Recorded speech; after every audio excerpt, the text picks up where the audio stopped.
Milwaukee's Replica Eiffel Tower was put up this afternoon in honor of the victims in Paris. Veronica Macias continues our coverage of the reaction to the terror in Paris. Veronica. Steve, Carol, well, this vigil will be underway shortly out here in downtown. You can see people behind me are beginning to gather. But first, earlier today, I had a chance to meet and talk to a woman who was in Paris for 5 days. She just returned on Saturday, and she says she would have been near those attacks had she not changed her plans on Friday.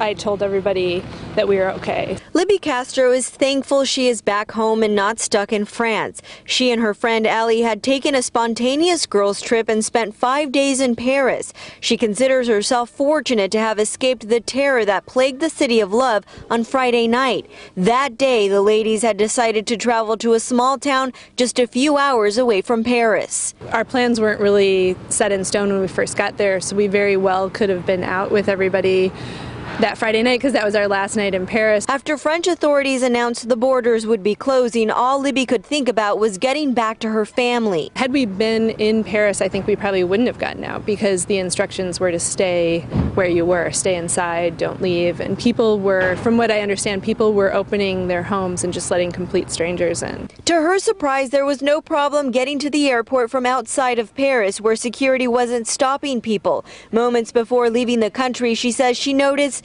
racial profiling and wants to remind people not to think of all Muslims as terrorists. I feel really, really badly for Muslims in France right now because I think it's going to be very hard for them not to be profiled since there have been 2 attacks relatively back to back.